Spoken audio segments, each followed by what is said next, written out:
नमस्कार, मैं हूं अनुपम कुमार और आप देख रहे हैं मिरर मीडिया का खास कार्यक्रम मिरर मॉर्निंग। बात करेंगे तमाम बड़ी खबरों की, लेकिन उससे पहले एक नजर डालते हैं आज की सुर्खियों पर। झारखंड में भारी बारिश का अलर्ट, पूरे सप्ताह में गर्जन और बारिश का आसार।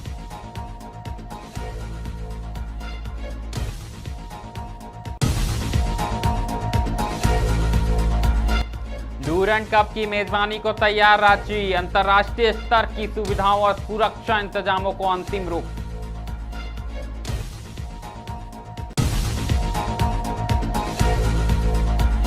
झारखंड में मलेरिया का बढ़ता खतरा, सेरेब्रल मलेरिया के नए मामलों से संक्रमितों की संख्या 150 के पार।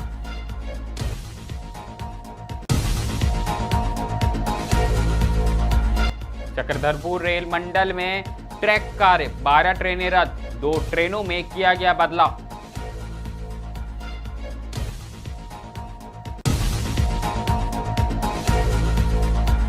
पलामू के सिक्का गांव में एक ही परिवार के 5 लोगों की मौत, पीड़ित परिवार से मिले काके विधायक सुरेंद्र बैठा।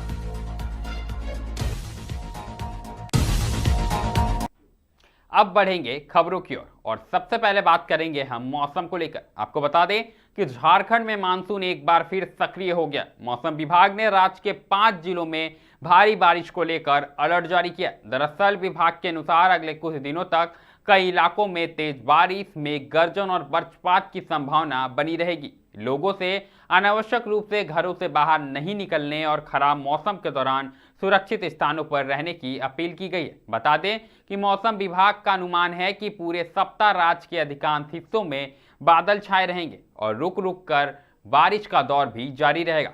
कई जिलों में कहीं मध्य तो कहीं भारी बारिश दर्ज की जा सकती है। वहीं लगातार हो रही बारिश से निचले इलाकों में जल जमाव और ग्रामीण क्षेत्रों में कच्चे रास्तों पर आवागमन प्रभावित होने की भी आशंका बनी हुई है। साफ तौर पर प्रशासन ने जिला अधिकारियों को सतर्क रहने के निर्देश दिए हैं और तो और किसानों को भी मौसम को ध्यान में रखते हुए खेती बाड़ी से जुड़े कार्यों की योजना बनाने की सलाह दी जा रही है। बिजली गिरने की आशंका को देखते हुए लोगों से पेड़ों के नीचे खड़े होने और खुले मैदान में जाने से बचने की अपील की गई। साफ तौर पर बात करें तो कहीं ना कहीं मौसम ने पूरी तरह से झारखंड में अपना रुख बदल लिया है और मानसून पूरी तरह से सक्रिय हो गया। ऐसे में रांची हो, हजारीबाग हो, धनबाद हो, बोकारो हो, गिरिडीह हो, तमाम जिलों में झमाझम बारिश का दौर जारी है, जिससे लोगों को कहीं ना कहीं गर्मी से तो राहत जरूर मिली है, लेकिन कहीं ना कहीं वज्रपात का भी खतरा लगातार बना हुआ है। ऐसे में अधिक जानकारी के साथ हमारे सहयोगी रुपेश जुड़ चुके हैं। रुपेश, बताएं क्या कुछ मौसम का अपडेट देखने को मिल रहा है और क्या कुछ अलर्ट जारी किया जा रहा है विभाग की ओर से? जी अनुपम, बता दें आपको, झारखंड में मानसून अब पूरी तरह से सक्रिय हो गया है, जिसमें कई अधिकांश राज्यों में रुक रुक कर बारिश और खराब मौसम का नजारा देखने को मिल रहा है।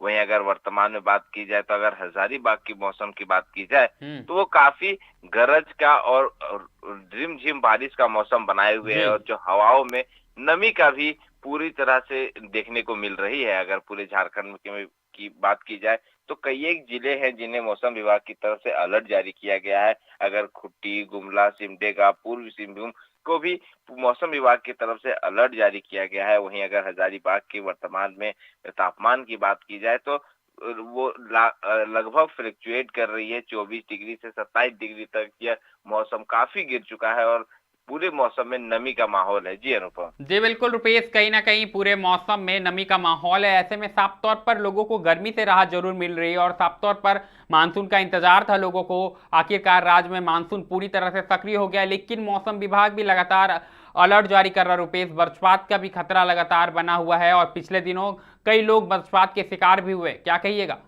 जी अनुपम, लगातार पिछले दिनों जिस तरह से बारिश हुई थी और अभी जैसा मौसम विभाग के का अनुसार है कि 3 दिन और ऐसे ही बारिश और गरज चमक जारी रहेगी, तो कहीं ना कहीं लोगों को थोड़ी सी सावधानी बरतनी होगी और जो भी अगर वो घर से बाहर निकलते हैं तो मौसम का ख्याल करके निकले। और कहीं अगर गरज बरस होती है तो जिला प्रशासन ने भी गाइडलाइन जारी की हुई है और हम भी आप लोग अपने दर्शकों से यह अपील कर रहे हैं कि अगर लोग अगर ऐसे बाहर निकलते हैं और गरज मगर होती है तो कहीं ना कहीं किसी बिल्डिंग या पेड़ के नीचे ना रहें और कोशिश करें कभी खाली जगह पे रहने का। और अगर वो घर पर है तो ज्यादा जरूरत हो तभी घर से वो बाहर निकले। जी अनुपम। जी बिल्कुल रुपेश, कहीं ना कहीं ज्यादा जरूरत हो तभी घर से बाहर निकले, लेकिन मानसून ने दस्तक दे दिया है रुपेश। ऐसे में साफ तौर पर जो बरसात में होने वाले जो बीमारियां हैं उसका भी अब लगातार खतरा बढ़ता जा रहा है। ऐसे में अगर हम बात करें तो राज्य में क्या कुछ तैयारी की जा रही है, तमाम स्वास्थ्य विभाग की बात कर ले या तमाम अस्पतालों की व्यवस्था की बात करें तो क्या कुछ जानकारी ये है आपको रुपेश? बता दें, अस्पताल में भी इसकी पूरी तैयारी कर ली गई है। जो जिस तरह से यह मौसम बारिश नुमा होता है तो वह कहीं ना कहीं हवाओं में नमी आ जाती है, जी और कहीं ना कहीं जो घरों में भी रखा हुआ सामान या अस्पतालों में भी रखा हुआ जो बेड होता है, जो कपड़े होते हैं, उनमें कहीं ना कहीं नमी आ जाता है। उसको भी लेकर काफी स्पेशल जो साफ सफाई है वो भी किया जा रहा है अस्पतालों में। और कहीं ना कहीं जो भी मानसून की जो पहले से जो तैयारियां थी वो अब उजागर हो रही है। कहीं ना कहीं अगर चिंताजनक बात है इस मानसून में, तो कहीं ना कहीं जो नगर निगम की जो तैयारियां होती है वो हर मानसून में तैयार होती है, लेकिन कहीं ना कहीं बारिश उनकी पोल खोल देती है और हर जगह जल जमाव देखने को मिलता है। फिलहाल की स्थिति तो हजारीबाग में सामान्य है। आगे मानसून जिस तरह से बढ़ेगा, हो सकता है यहाँ की स्थिति भी उससे बदल जाए। जी जी बिल्कुल रुपेश, जानकारी के लिए बहुत बहुत धन्यवाद। तो साफ तौर पर आप हमारे सहयोगी रुपेश को सुन पा रहे थे। कहीं ना कहीं मौसम से संबंधित बड़ी अपडेट सामने आ रही है। राज्य भर में अभी झमाझम बारिश का दौर जारी रहेगा। ऐसे में साफ तौर पर गर्मी से राहत तो मिलेगी, लेकिन लोगों को कहीं ना कहीं वज्रपात से अलर्ट रहने को लेकर लगातार अपील की जा रही है। ये तो बात रही मौसम की, लेकिन अब रुख करेंगे राजधानी रांची की ओर। आपको बता दें कि देश के सबसे प्रतिष्ठित फुटबॉल टूर्नामेंट में शामिल डूरंट कप के मुकाबले की मेजबानी के लिए राजधानी रांची पूरी तरह तैयार हो चुका है। बता दें कि टूर्नामेंट के सफल आयोजन को लेकर खेल विभाग, जिला प्रशासन, पुलिस और आयोजन समिति समन्वय के साथ तैयारियों को अंतिम रूप देने में लगी हुई है। दरअसल स्टेडियम में मैदान की गुणवत्ता सुधारने, दर्शक को बैठने, प्रकाश व्यवस्था, खिलाड़ियों के ड्रेसिंग रूम, मीडिया सेंटर और अन्य आवश्यक सुविधाओं को आधुनिक मानकों के रूप में तैयार किया जा रहा है। साफ तौर पर आयोजन के दौरान सुरक्षा व्यवस्था को भी विशेष प्राथमिकता दी जा रही है। बता दें कि स्टेडियम परिसर और आसपास के क्षेत्रों में अतिरिक्त पुलिस बल की तैनाती, सीसीटीवी कैमरे से निगरानी, पार्किंग व्यवस्था तथा यातायात प्रबंधन की विस्तृत योजना बनाई गई है। खिलाड़ियों, अधिकारियों और दर्शकों की सुविधा के लिए सभी आवश्यक इंतजाम सुनिश्चित किए जा रहे हैं। डूरंट कप के मुकाबले के आयोजन से रांची एक बार फिर राष्ट्रीय खेल मानचित्र पर अपनी मजबूत उपस्थिति दर्ज कराएगा। इससे स्थानीय फुटबॉल खिलाड़ियों और खेल प्रेमियों को उच्च स्तरीय मुकाबला देखने का अवसर मिलेगा। साफ तौर पर शहर में खेल संस्कृति को नई पहचान मिलेगी। प्रशासन और आयोजन समिति का लक्ष्य टूर्नामेंट को सफल, सुरक्षित और यादगार बनाना है। कुल मिलाकर बात करें तो कहीं ना कहीं डूरंट कप को लेकर राजधानी रांची पूरी तरह से तैयार हो चुका है और उसे बची तैयारियों को अंतिम रूप दिया जा रहा है। बात करेंगे हम बढ़ती मलेरिया के प्रकोप को लेकर। आपको बता दें कि झारखंड में मलेरिया का प्रकोप लगातार बढ़ता नजर आ रहा है। इसी बीच राज्य में सेरेबल मलेरिया के 9 नए मरीज मिलने के बाद कुल संक्रमितों की संख्या बढ़कर 150 तक पहुंच गई है। स्वास्थ्य विभाग ने बढ़ते मामलों को देखते हुए सभी जिलों को सतर्क रहने और प्रभावित क्षेत्रों में विशेष निगरानी अभियान चलाने के निर्देश दिए। साफ तौर पर स्वास्थ्य अधिकारियों के अनुसार बारिश के मौसम में जल जमाव और मच्छरों की संख्या बढ़ने से संक्रमण का खतरा अधिक हो गया है।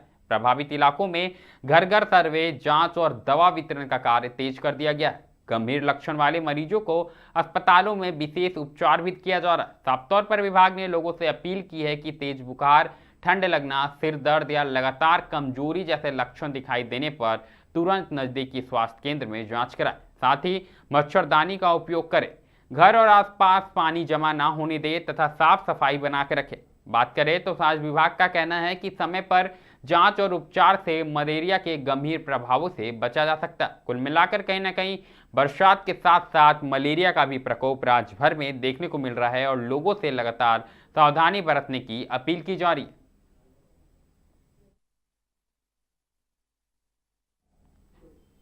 अगली खबर की बात करें तो अगली खबर रेलवे से जुड़ी हुई है। आपको बता दें कि दक्षिण पूर्व रेलवे के चक्रधरपुर रेल मंडल में रेलवे ट्रैक के रखरखाव और विकास कार्यों के कारण कई ट्रेनों के परिचालन पर असर पड़ा है। दरअसल रेल प्रशासन ने आवश्यक ब्लॉक को लेकर ट्रैक और सिग्नल से जुड़े कार्य शुरू किए हैं, जिसके चलते 12 ट्रेनों को निर्धारित तिथियों पर रद्द कर दिया गया।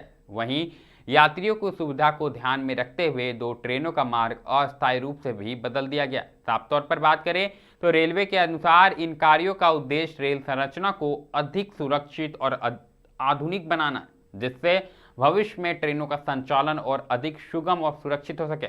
वहीं प्रभावित ट्रेनों के बाद यात्रियों से लगातार अपील की जा रही है कि वह अपनी ट्रेन लेने से पहले एक बार आधिकारिक वेबसाइट या हेल्पलाइन नंबर या पूछताछ केंद्र पर अवश्य जांच कर ले, ताकि उन्हें किसी भी प्रकार की समस्या का सामना न करना पड़े। कुल मिलाकर बात करें तो रेलवे का कहना है कि विकास कार्य पूरा होने के बाद ट्रेनों का परिचालन सामान्य रूप से बहाल कर दिया जाएगा। फिलहाल रद्द और परिवर्तित मार्ग वाली ट्रेनों के कारण यात्रियों को असुविधा का सामना करना पड़ रहा है, इसलिए वैकल्पिक यात्रा योजना बनाकर ही स्टेशन पहुंचे।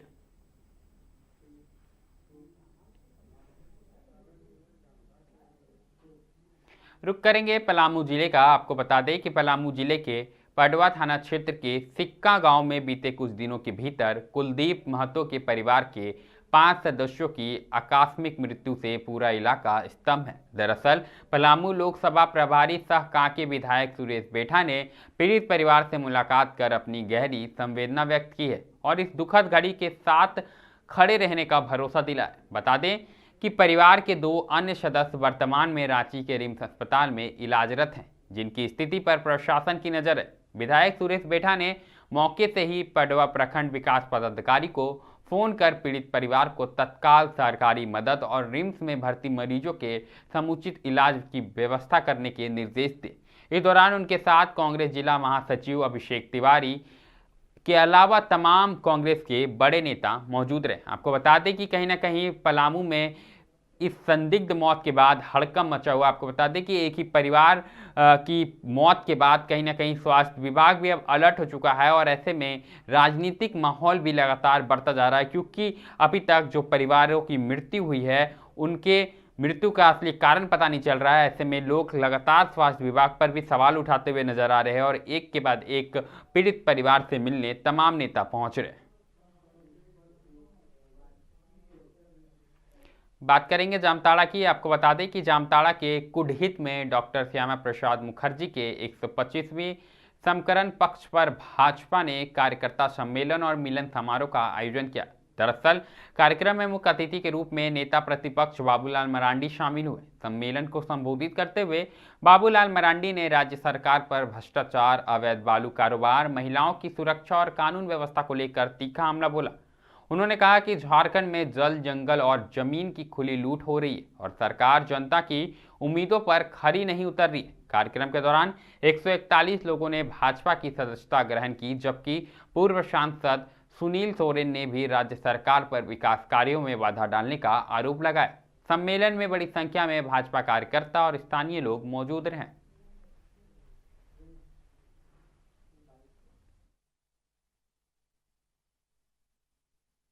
लोकतंत्र में जनता मालिक है और मालिक को बताना ये जरूरी होता है कि सरकार कैसे काम कर रही है, क्या क्या हो रहा है। जब मालिक जग जाएगी, मालिक को समझ में आ जाएगी कि हाँ ये सरकार लूटरी है, लूटने में लगी हुई है, कमाने में लगी हुई है, तो मालिक फिर उसको नौकर को हटा देगा। सर आज के कार्यकर्ता सम्मेलन में कार्यकर्ताओं को क्या संदेश? बस कार्यकर्ता को आप काम करना चाहिए, जनता के लिए काम करना चाहिए, देश के लिए काम करना चाहिए। सर आज हमने कहा कि डॉक्टर के लिए ही बलिदान है। जिस तरह से यहाँ पर सरकार है, कोई सुरक्षित नहीं है, न हमारा बहु सुरक्षित है, न हमारा यहाँ पर बालू कोयला गिट्टी सुरक्षित है। ये सारे के सारे जो है यहाँ पर दूसरे राज्य को भेजा जाता है।